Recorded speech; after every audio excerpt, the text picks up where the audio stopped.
Hello everybody and welcome back to the F2 show. I'm your host Fraser Ford, and joining me to review all of the action from this weekend, we have an all inside F2 writers lineup: Aaron Harper, Jenny Craig and Lawrence Griffin. Coming up on the show then, on a weekend dominated by Pigeons, we review the drivers who were flying in Zandvoort. There were wings everywhere this weekend. We discuss some of the more notable incidents from both races. And a twist in the tail in terms of the championship battle, we take a look at the championship standings. Aaron, I'm sorry, that was awful, wasn't it? That was, some really poor banter there. But in all seriousness, an exciting weekend of action and, lots for us to get our claws into, right? It was looking a bit worrying after the sprint race on Saturday, where not particularly much happened, and we were then left with a last lap sprint. But the feature race was really exciting, so lots for us to dive into there. And of course, we're going to talk about some very special guests at Zandvoort. Yeah, looking forward to some more Pigeon chat. We were excited for Zandvoort, weren't we? And it certainly delivered, didn't it? Felipe Drugovich, obviously race winner, Jenny, and took a massive step towards taking the title. It was a good drive from him, wasn't it? Yeah, I think it was definitely one of his better drives from the recent races. I think as well it's something that we've wanted to see from him after how he was at the start of the season, and since he's probably very more than likely going to be champion, if not by Italy, then definitely probably by Abu Dhabi, then I think these are going to be the kind of drives that we'd want to share when maybe someone that's not watched it asks, who's Felipe Drugovich? These are the kinds of things that you'd want to be able to say about the champion. So I'm glad that he's doing it in this kind of way if we're not going to get a championship fight. I'd rather have one of the two. Definitely, he's been dominant this weekend. Lawrence, he kept himself out of trouble as well, didn't he? Particularly at the safety car restart where Jack Doohan got unfortunately taken out of the race. Was that good judgment or perhaps a bit of luck came into that? Well, I'm sure judgment is part of it. He himself managed not to run into the back of the driver ahead, but if he'd been to the right-hand side and Doohan had run into the back of him, or if Doohan had been to the left-hand side, he could have quite easily been taken out in much the same way that Doohan had been. So I think you have to put that down to luck, really. Certainly further back down the grid, it seemed like you really couldn't do much about it at all. And that's why I think people are so upset by these sorts of incidents, that everyone accepts that in racing, cars come together sometimes and crashes happen. But it seems that particularly unjust in this case that some drivers were out of that race through no fault of their own, really. And that's why I think that it's something that the FIA will need to start to take a closer look at, because as we saw in Mugello in Formula One, it can lead to some quite nasty accidents. Yeah, let's talk about the incident. Obviously, it was safety car restart. A pack are all bunching up together, and it was Richard Verschoor who ended up hitting Jack Doohan, which led to his retirement. Clement Novalak also hitting the back of Tatiana Calderon as well, which led to their retirements. Alex Brundle said that these things need to be put in place to stop this from happening. What were your thoughts on that, Aaron? It was obviously a tricky situation to manage, because you saw the restart that Marcus Armstrong made, and he made it so perfectly on the sprint race on Saturday. And Liam Lawson took a different approach to it. He waited and he waited and he waited, but Lawson did everything that he's supposed to do in that situation. He didn't accelerate and then decelerate. But what tends to happen, I think, is the temptation of the drivers further back. Someone moves forward to close the gap, and the people behind think, oh, we're going, and then realise, no, we're not. And that's where you get the concertina effect. So they used to have what they call the safety car line. Well, they still call it the safety car line, but you used to be able to overtake from there. So the lead driver, basically, it was an acceleration point. You had to go before then, otherwise people could just drive past you. And perhaps that needs to be reintroduced. And it's a very delicate balance, I think, between being very autocratic and saying you must do this and you must do it this way, and being very sort of gentle with the drivers and saying, okay, well, we're going to hand this responsibility over to you, and you've got to deal with it yourselves. it's very, very tricky because you can't say.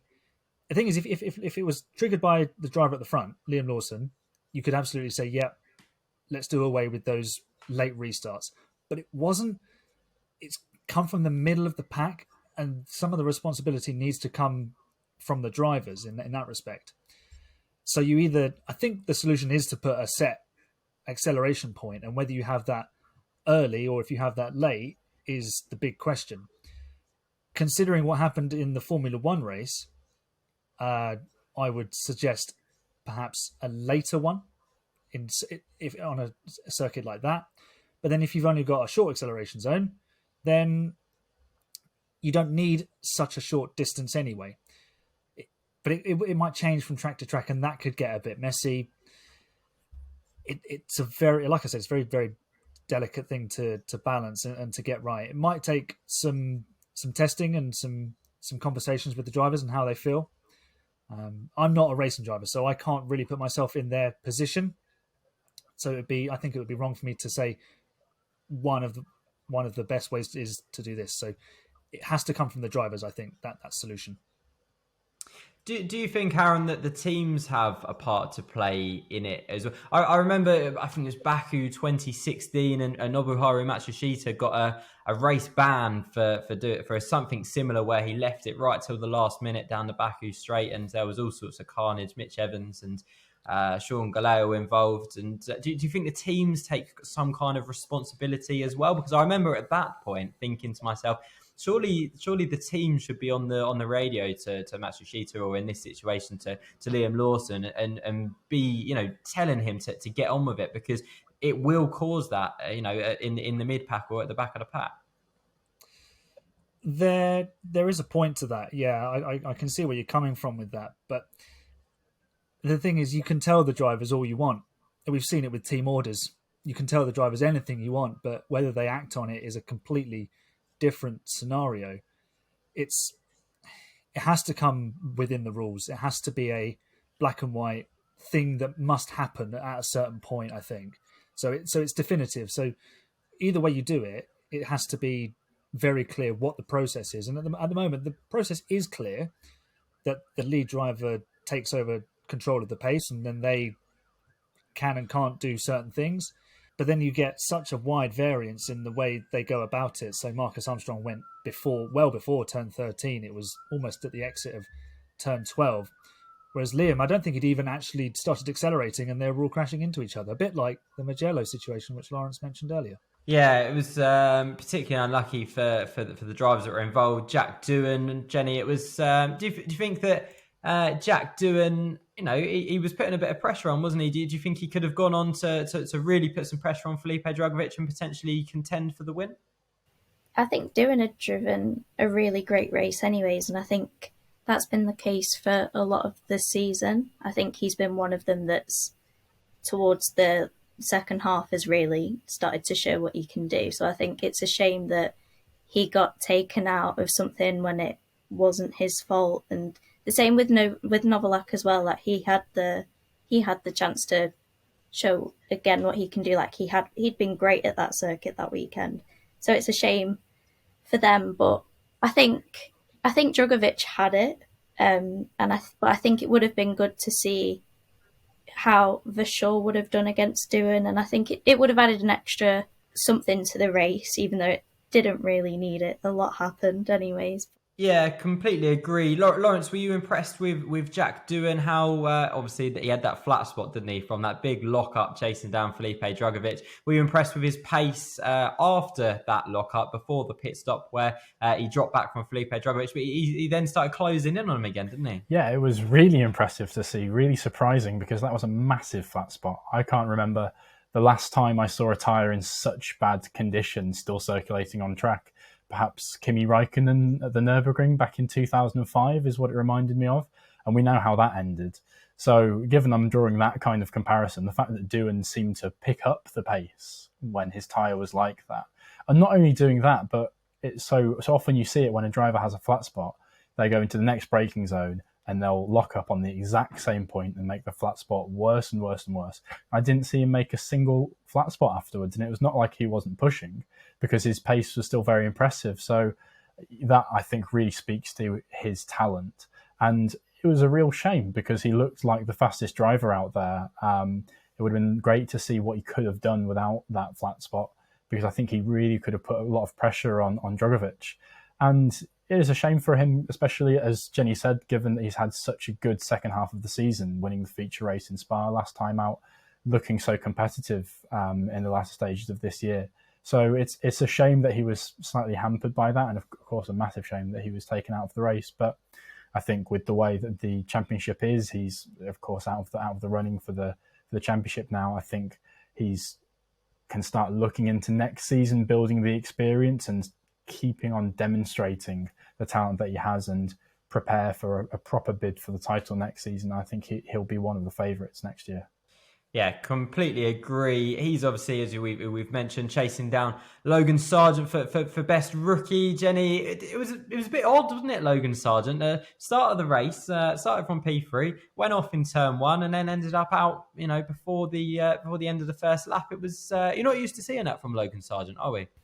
No, he's had such a horrible last few rounds as well, because we were talking about after Silverstone saying, that it could have been a 3-way battle for the title, and since then it has just come apart so badly as well. Like, not even as in falling out of the points, but he's had so many DNFs since his run of form, which is really shocking. And I think this weekend's been the first one where it hasn't been out of his control. He made 2 mistakes, and it was something as well that we haven't seen from him when he was in F3 either.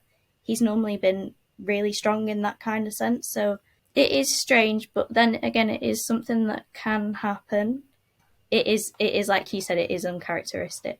Just at the wrong time as well, Aaron, isn't it? With Formula One seats, the merry-go-round, which is the Formula One market, and a potential Williams seat coming up, and he's hit bad form at the worst time, really, isn't he?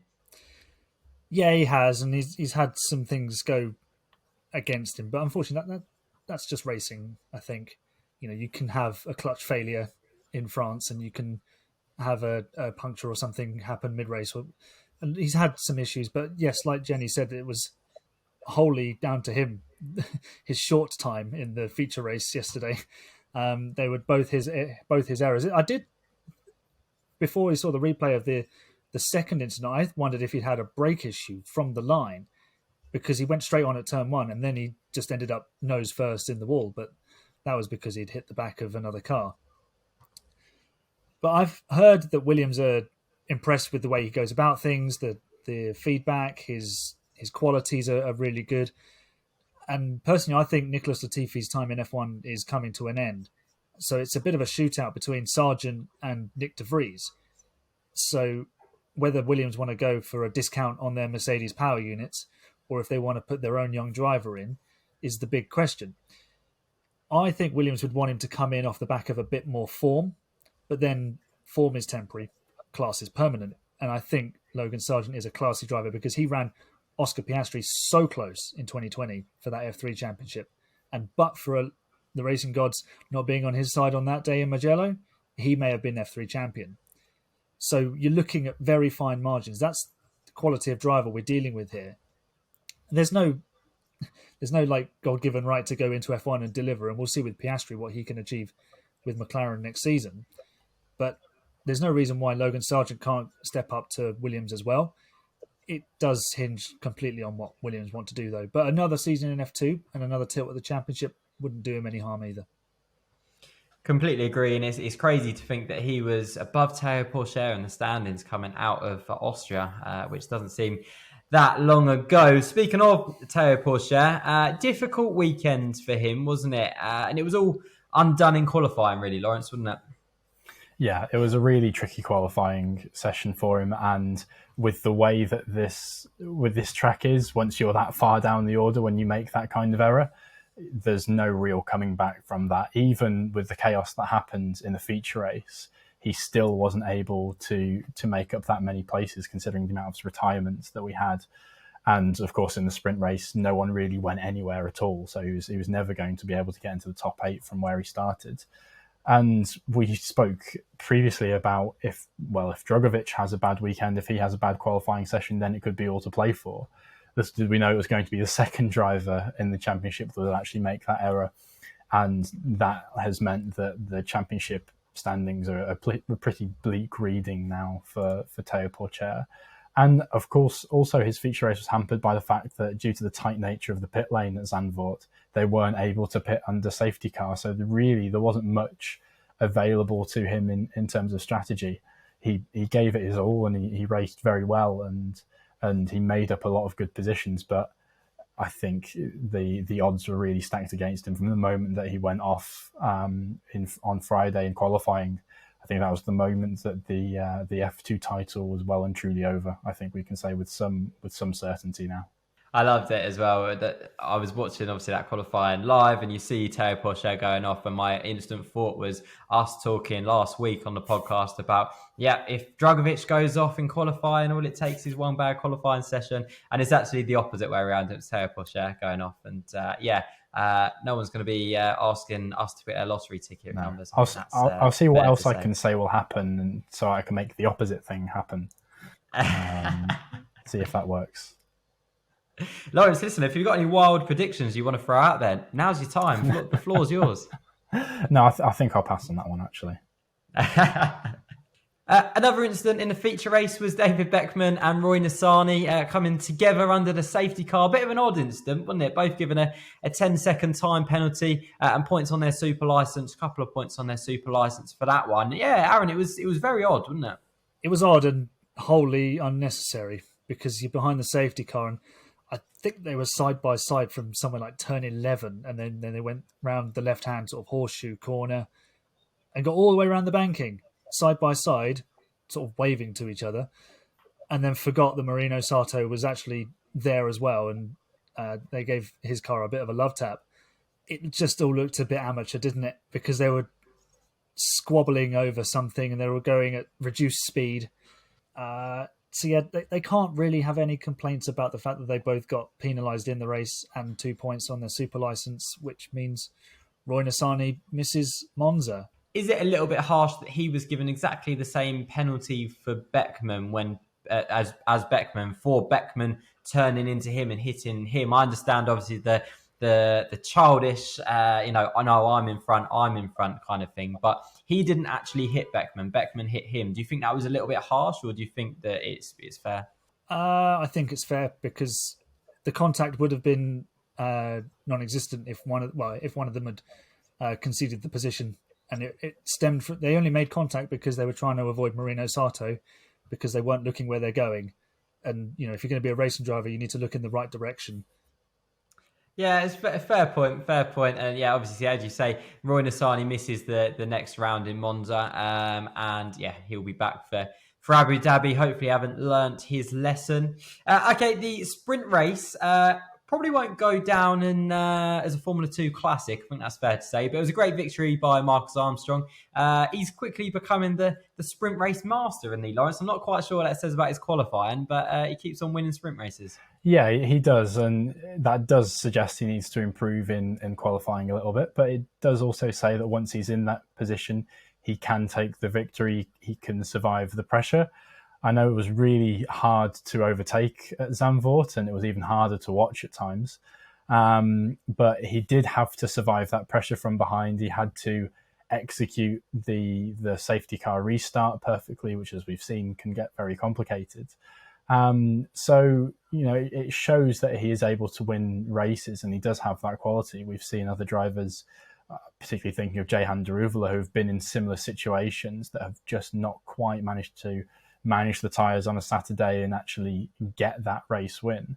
And having had the difficult qualifying, all he can do is aim for the sprint race win, and he's done that on several occasions this year. So I think it was a very good drive from him. It was, of course, made in the start. He got not an amazing launch, but just a slightly better launch than Novalak, and stuck it up the inside, and the rest was history, really. So good to see from Armstrong, but he'll hope that he can start taking those wins on a Sunday rather than a Saturday. Can I just make a cheeky little plug? Because we got to speak to Marcus Armstrong after the sprint race, and he talked us through how he executed that sprint restart. So I managed to get a nice article about that. So if you want to know how Formula 2 drivers go about a race restart, there's the article for you. A great article as well. And High Tech keep winning races where they don't have to do any pit stops. So I think pit stops might need to improve a little bit if they want to win on a Sunday as well. Another driver who did well in the sprint race, Clement Novalak. Not only a great weekend for him, but I enjoyed his radio when he came on the radio to Felipe Drugovich. After the feature race, he's a real character in the paddock, Aaron, and he not only is picking up points for MP, which is great, but he's regularly involved and quite a funny guy, isn't he? Yeah, it's good to have people like that within such a serious business, because it can't all be race wins and points and this and we've got to achieve, and it's got to be an element of fun. And if you've got a character like Clem who's going to bring that from like the driver's perspective, and that's going to radiate through the rest of the team, that's perfect. And if he can sort of keep the atmosphere light and bubbly, that means that Felipe can relax. And I think that might be a reason why Felipe has performed so brilliantly in the last 2 rounds and absolutely taken this championship away from everybody else. So it's that yin and yang. You need that, almost that wingman, don't you? It's the Bottas to the Hamilton. If you've got that balance, then you're in a really, really good position, because it can't, like I said, it can't all be this mega focus, seriousness and very stern. You have to have some point to relax and just let the juices flow a little bit. And sometimes if you relax, everything comes a bit more naturally. Absolutely, and it can't be going too bad for MP. They're top of the team standings, Jenny. It's really close, isn't it? Between we're going to go into it in a minute when we look at the championship standings, but really close, isn't it? Between MP, ART, Carlin, 20 points separating those 3 teams. It's really game on in the team standings till the end of the season, isn't it? Yeah, and I know that when we go into Abu Dhabi, we will get to see at least one championship, which is always fun.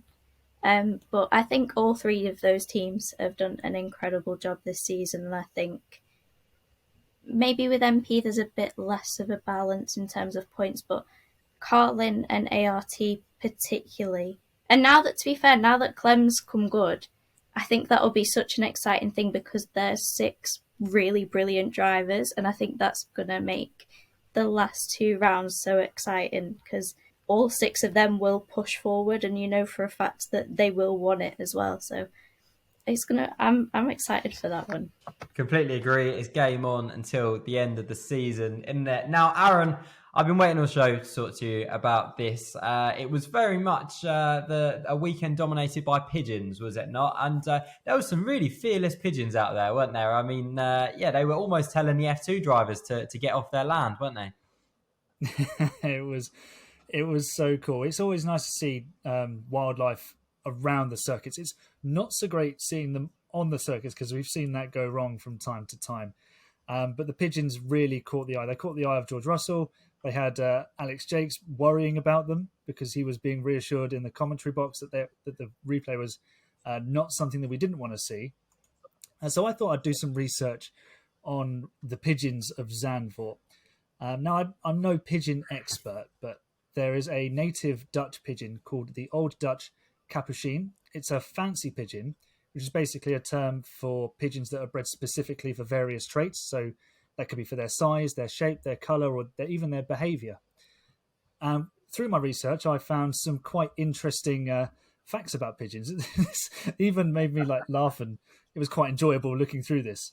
So pigeons are monogamous and devoted to their mates for their entire lives. Mother and father birds also share parental duties equally, which, that's pretty cool. I think penguins are pretty similar in that respect.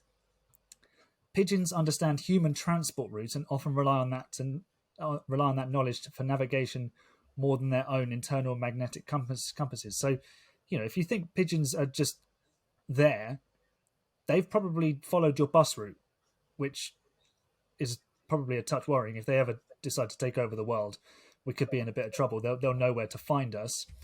And the last one, which I thought was pretty appropriate for a Motorsport podcast is that pigeons can fly at altitudes up to and beyond 6,000 feet and at an average of 78 miles an hour. What? Now, yeah, the fastest ever recorded pigeon speed in flight is 92.5 miles an hour. So, that might be enough to get the overtake done down to turn one. Who knows? There we have it. Aaron Harper, inside F2's very own David Attenborough and pigeon expert. So, Aaron, thank you very much for that. Okay, let's take a look at the championship standings before we go. Felipe Drugovich takes a 69-point lead into the penultimate round of the season. Théo Pourchaire needs a near-perfect weekend next time out to take the title fight to Abu Dhabi. The battle continues between Logan Sargeant and Jack Doohan to be the highest placed rookie of the season. They remain third and fourth. And Red Bull pair Liam Lawson and Ayumu Iwasa round out the top 6. And the team standings? As we've just been speaking about, MP retook the lead of the team standings after a brilliant weekend at Zandvoort. It's incredibly close though between the top 3. ART and Carlin are both within 20 points of the Dutch team.